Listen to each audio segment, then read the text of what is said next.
Okay, we're recording. Tell me. What's your question? Start at the very beginning. What you know about the Cruser family history? When they came over, whatever.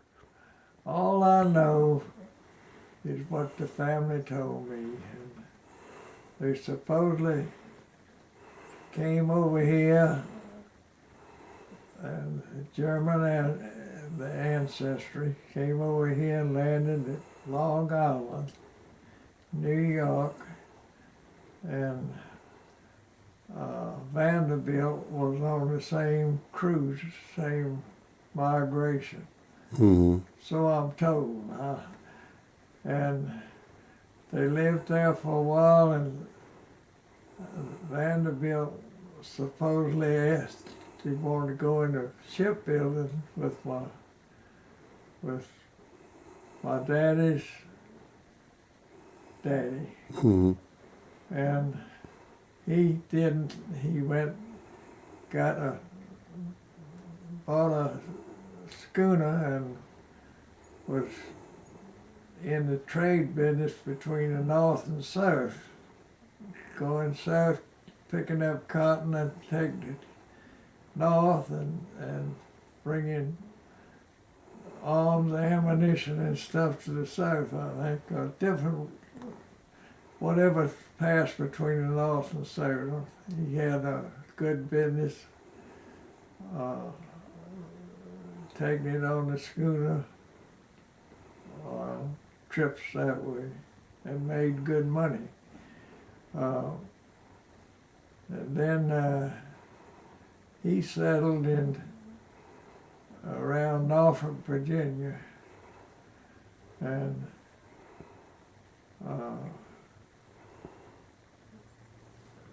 his son finally, Norfolk was their home. My daddy and his family, and it was four. Daddy had, I think, three brothers and two sisters, and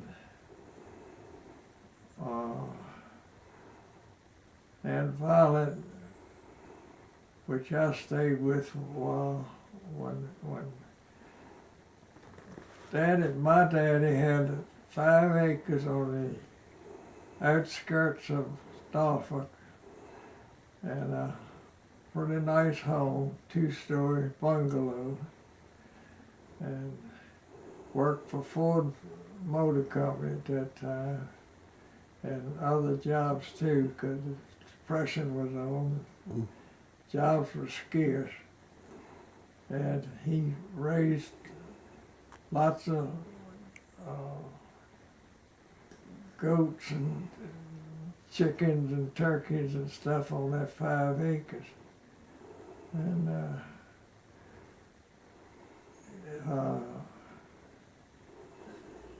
Uncle Melvin, he went in the automobile business, I believe, but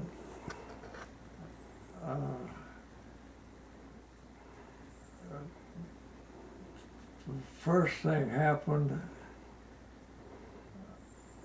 during that Depression. We were doing real good and compared to other people, but the house caught a fire in the flue of the chimney, and before the fire department could do anything about it, it burnt pretty well to the ground. We lost our home. And then after that, my daddy got a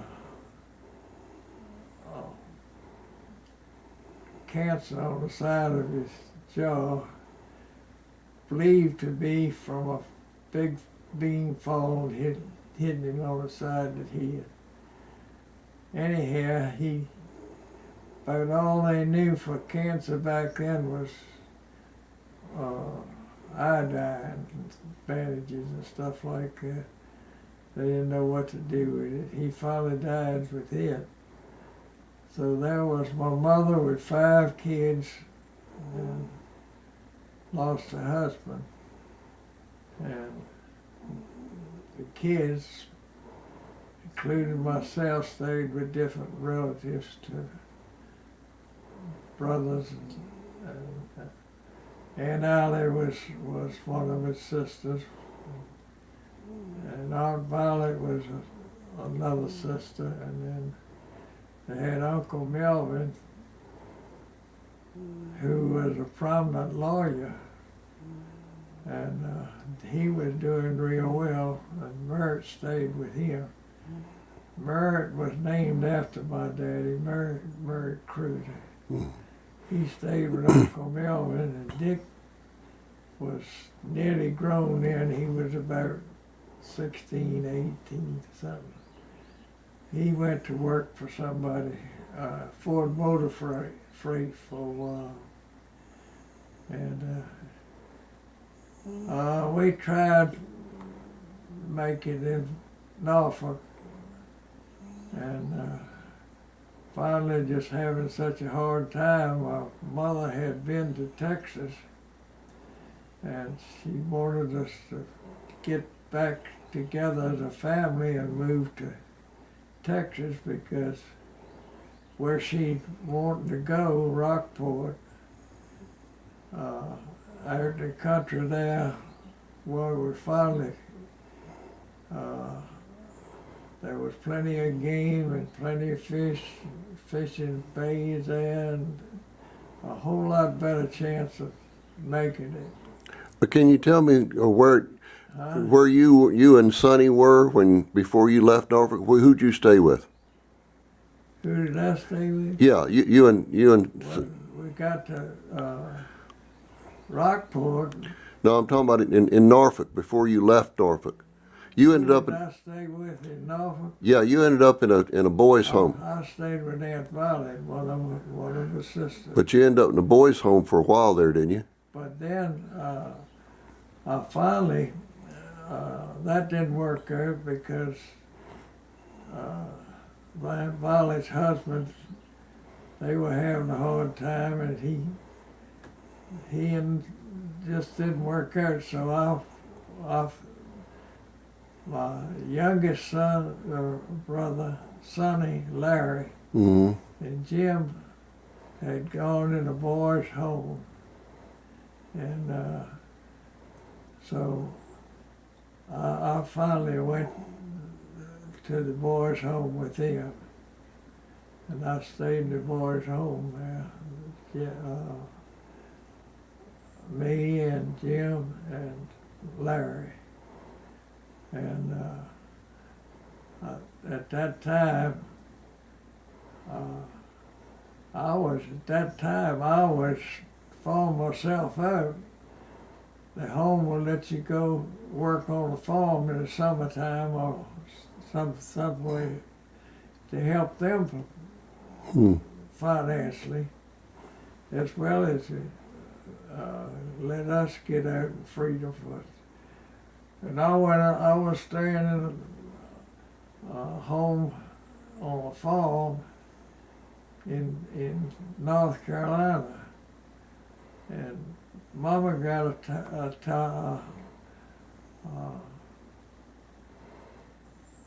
hold of us and was wanting us to come to Texas. The whole family come to Texas, and that we met at Ocean View, which is on the Chesapeake Bay right outside of Norfolk, and rented a little house and got together. And Dick agreed. He got a hold of a 34 Ford stake truck, built a stake bed on it, and we finally got together and left for Rockport, Texas. 5 boys, and including me, and a dog that I had. Is that Popeye? Popeye. Yeah. And which turned out to be a wonderful hunting dog. Anyhow, we come to Rockport and rented an old rundown farmhouse out there, and eventually bought 5 acres right there in the vicinity of that farmhouse. Where land was real cheap. We bought 5 acres there, and we took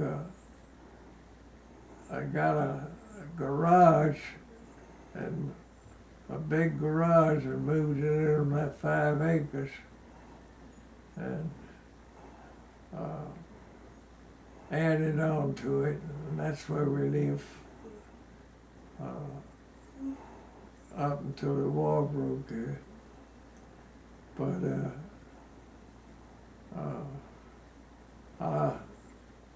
in wintertime, I worked at a duck hunting club, and we scratched out. Dick went to work. My older brother went to work for a geophysical survey company, oil company, and he got sent home everywhere, Oklahoma. Finally, Dick finally went to Venezuela with that company, and that's where we lived till the war broke out. But y'all all continued to go to school, the younger ones? Yeah, the ones that was I was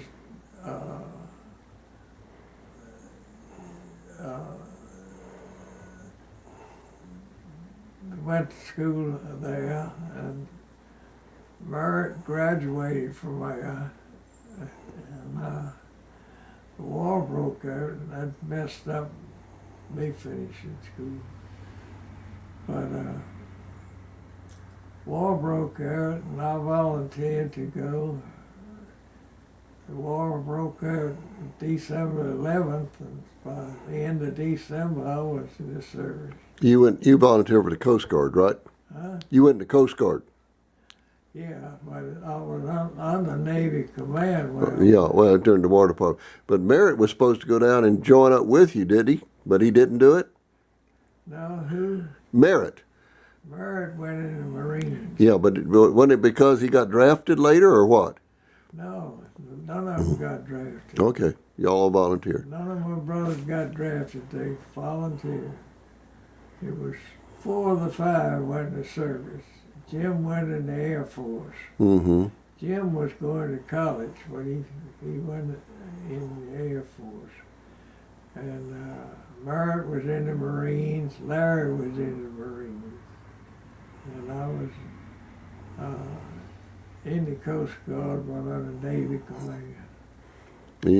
Where did you serve in World War II? Where were you stationed in World War II?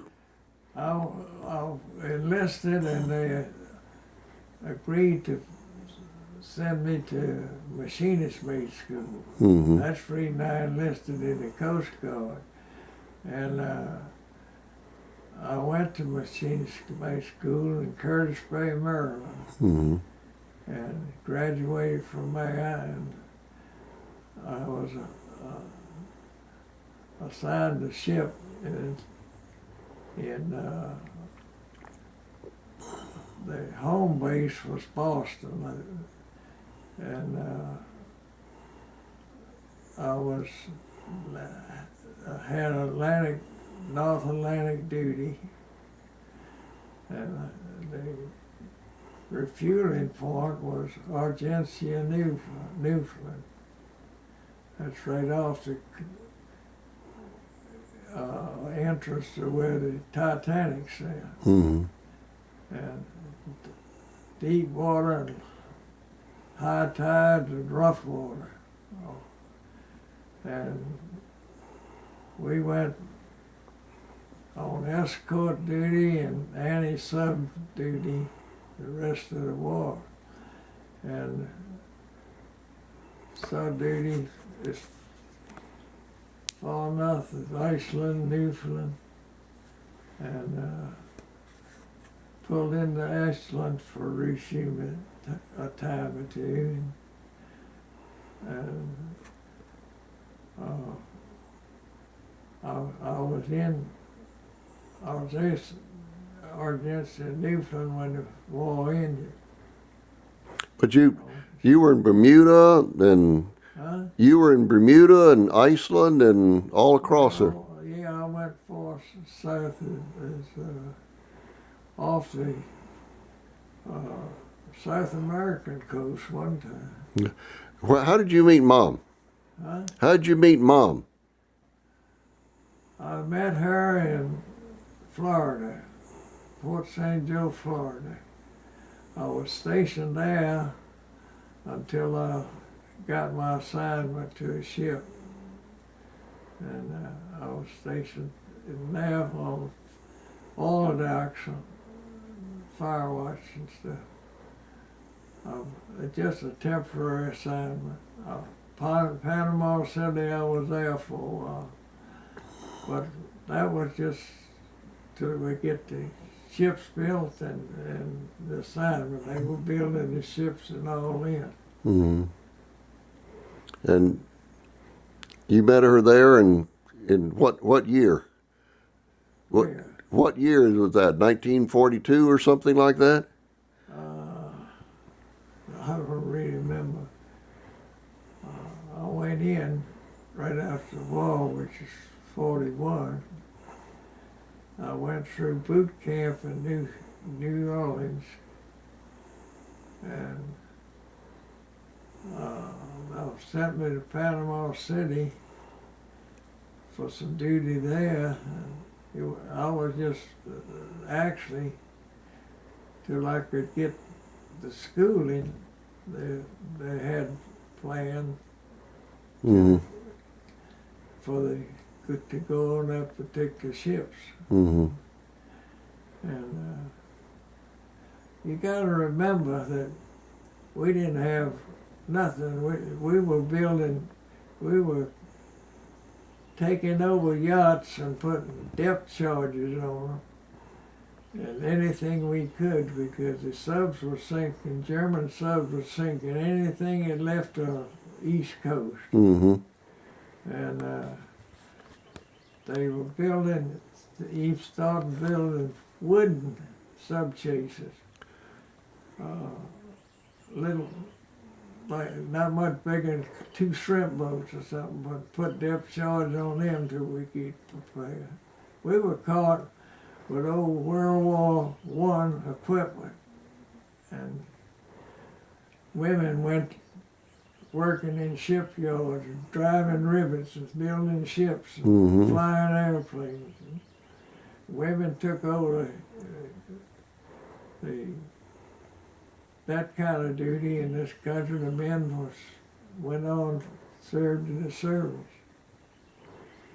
So You met her in a restaurant, Mom in a restaurant? That's the story she said. You met her in a restaurant? She was working in a restaurant? yeah, she had just graduated from high school and was working in one of the few, only about 2 restaurants in St. Joe at that time. It's just St. Joe was the only thing there was a paper mill, and it stunk up the country. No, I remember that paper mill. And there was no jobs there except something like that. I met her there.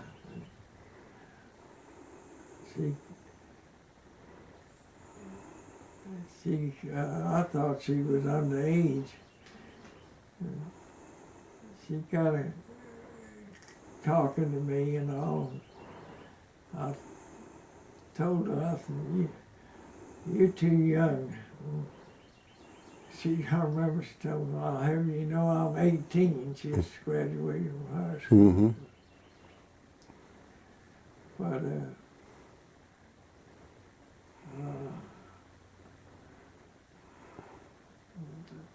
I thought I'd never get sent to that. I thought I'd never send me to Well, she didn't make school, but finally did. That was about 3 months course in Curtis Bay, Maryland. And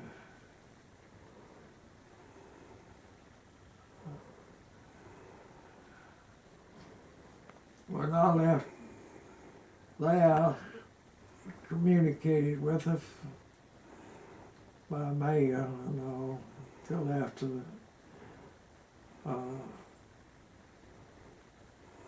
the ship was built in Duluth, Minnesota, the hull was, and they took it down the Mississippi River. I was on that down the Mississippi River and all the way to Houston, and all the upper structure, superstructure, and all that gun mounts and all was put on there in Houston, welded, and we would finish ship in Houston. Well, I know you got married in Houston. How did that happen? How did that happen? I knew you got married in Houston, but how did that happen? That was in '44.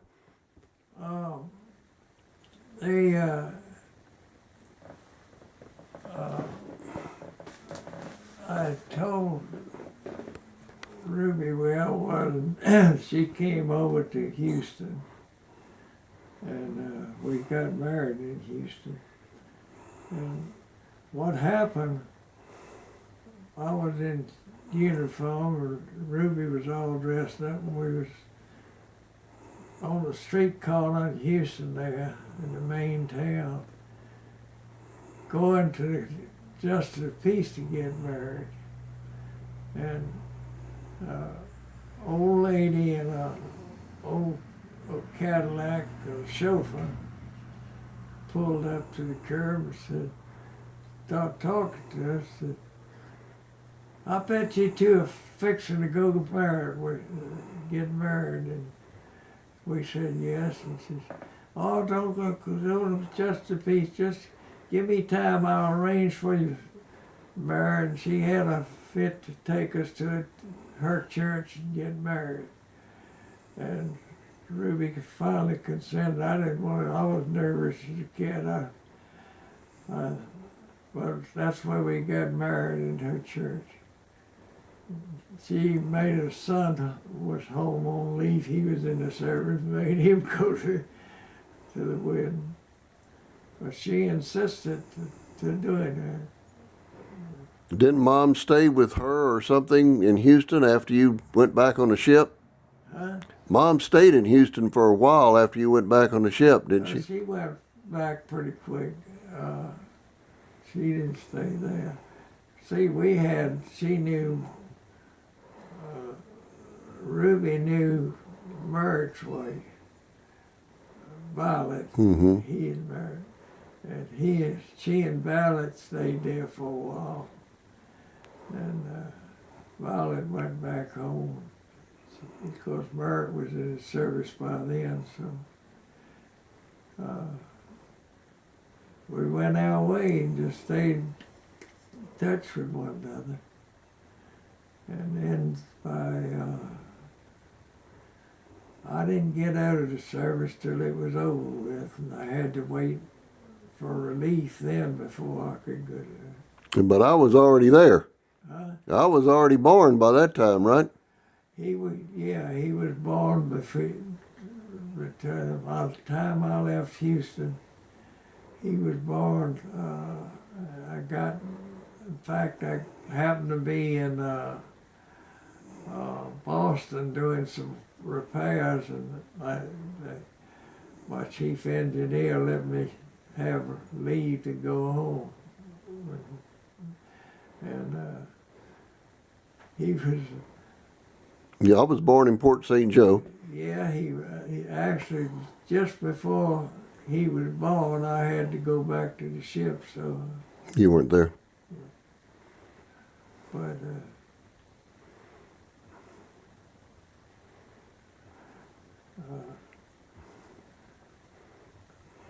it was, things were so different. You had to have, you got, everything was ration, everything was ration. Meat, food, butter, canned goods, every tires was ration. You couldn't get a tire for your car unless you had a coupon. And everybody pitched in. Everybody did their part. And that's why we finally made it.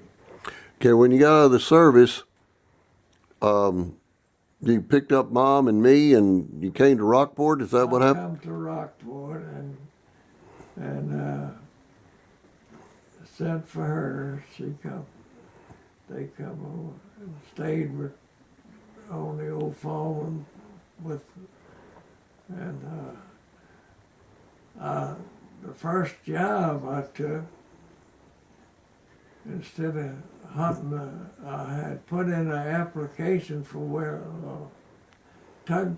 tugboat company in Rockport there that I had worked for, where I was working for the winter service. And before they answered me, I was offered a job in Galveston, and in the parts business, Chevrolet parts business. And I took the Chevrolet deal, but before I left, I worked in the Fort Ruby, and I left.